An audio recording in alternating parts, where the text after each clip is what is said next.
In this video, we're gonna look at some of the most dumbest pilots who made a huge loss as they crashed their planes. Well, watch till the end. Number 1. Charles J. Bishop. On January 5th, 2002, a tragic incident occurred in Tampa, Florida, when 15-year-old student pilot Charles J. Bishop stole a Cessna 172 airplane and crashed it into the Bank of America Tower in downtown Tampa. Bishop had been inspired by the events of September 11th and had left a note explaining that he wanted to end his life in a similar way. The impact of the crash killed Bishop and caused damage to an office room in the building. However, as investigations began, officials found no evidence to suggest that Bishop had any connections to terrorism, and terrorism as a motive was ruled out. Instead, it was suggested that the crash was an apparent suicide. Bishop's actions were seen as a tragic reminder of the potential dangers of young people having access to aircrafts, particularly in the light of the heightened security concerns following the 9/11 attacks. Bishop's mother filed a lawsuit claiming that an acne medicine her son had been taking had side effects such as depression and suicidal actions and had caused the incident. However, the lawsuit was later dropped as investigators could find no evidence to support her claims. This incident sparked a national conversation about the importance of mental health and the need for greater awareness and access to resources for young people who may be struggling with mental health issues. It also highlighted the need for increased security measures around airports and the importance of preventing unauthorized access to aircraft. Today, the memory of Charles J. Bishop lives on as a tragic reminder of the importance of taking mental health seriously and providing support and resources to those who need it. Number 2. Joseph Andrew Stack. On February 18th, 2010, a tragic incident took place in Austin, Texas, when Joseph Andrew Stack deliberately crashed his Piper Dakota light aircraft into the Echelon office complex. The impact of the crash resulted in the death of Stack and one other person and caused extensive damage to the building, which housed an IRS field office along with several private businesses. Prior to the crash, Stack had posted a suicide note on his business website, which referred to the issues of greed, insanity, and the IRS. Furthermore, Stack's accountant confirmed that he was being audited by the IRS for failure to report income. The incident was seen as a tragic reminder of the potential consequences of perceived injustices in the tax system and the importance of finding peaceful ways to address grievances. In response to the attack, the IRS spent over $38 million to recover and resume work at the building. Additionally, the incident prompted the IRS to increase security measures at its sites across the U.S. The attack raised concerns about the potential vulnerability of government buildings and the importance of ensuring the safety of those who work in them.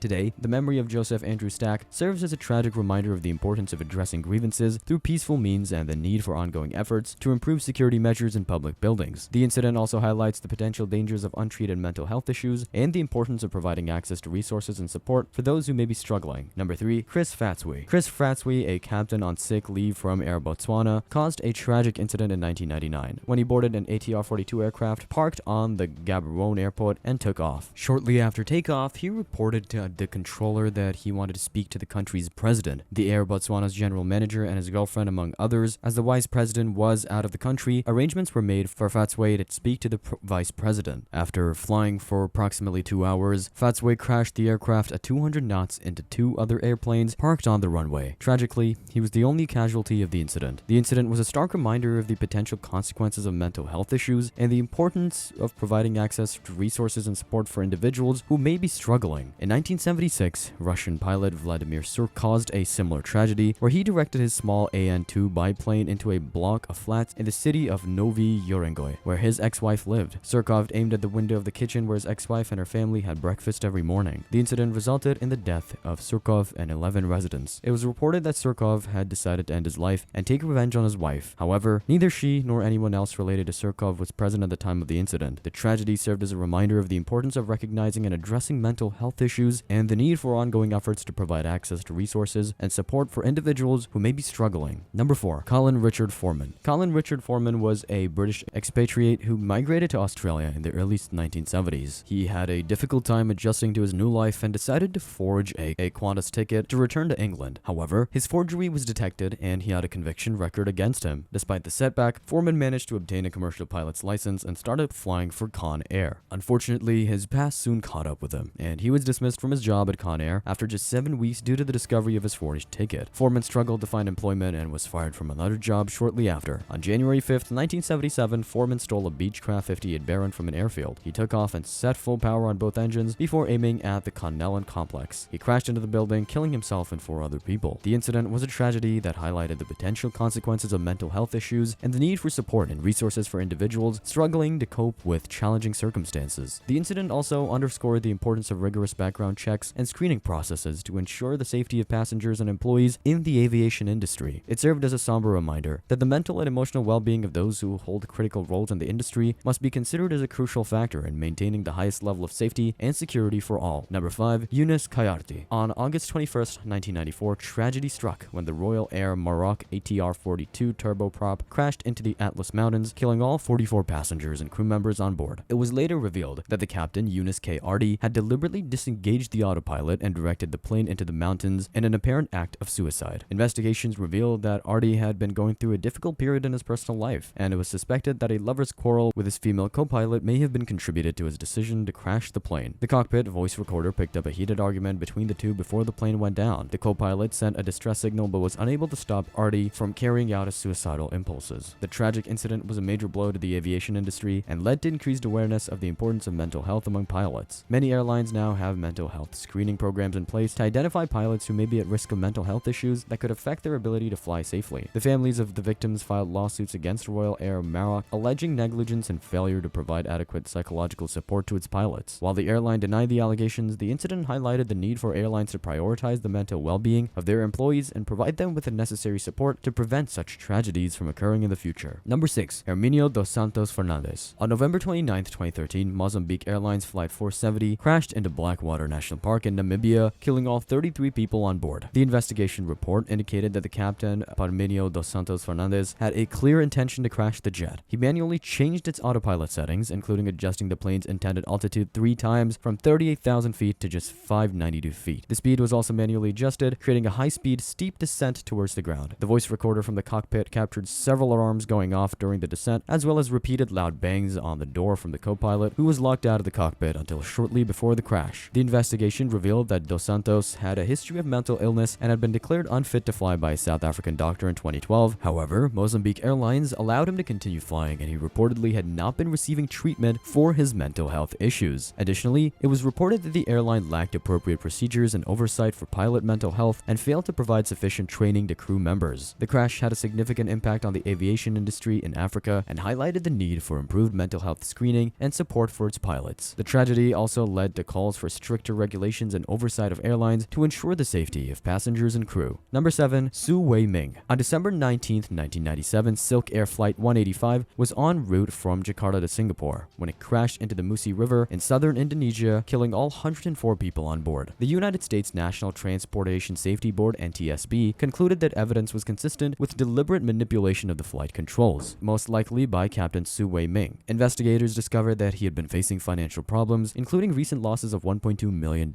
Shortly before the crash, he had arranged for an insurance policy to protect his wife and their 3 children from having to pay the balance of their home mortgage in the event of his death. The insurance policy took effect on the day of the crash. Interestingly, 18 years earlier on the exact date of the Silk Air Flight crash, Captain Su Wei Ming's 3 squadron mates died during their military flight training. This coincidence has led to the speculation about the possibility of a psychological link between the 2 events. In another case, on October 31st, 1999, Egypt Air Flight 990 crashed into the Atlantic Ocean about 60 miles southeast of Nantucket Island, Massachusetts. The co-pilot, Jamil Al-Batouti, deliberately crashed the Boeing 767 into the ocean when the captain left the cockpit. Al-Batouti turned off the autopilot and led the plane into a dive while continually repeating, "I rely on God." The captain returned to the cockpit and tried to stop the dive, but was unable to prevent the plane from crashing into the sea. Investigators later learned that shortly before the flight, Al-Batouti's privilege of flying to the United States had been revoked due to his inappropriate behavior at the hotel in New York City. An Egypt Air official had informed him that Flight 990 would be his last. So that's gonna do it, guys. Thank you so much for watching.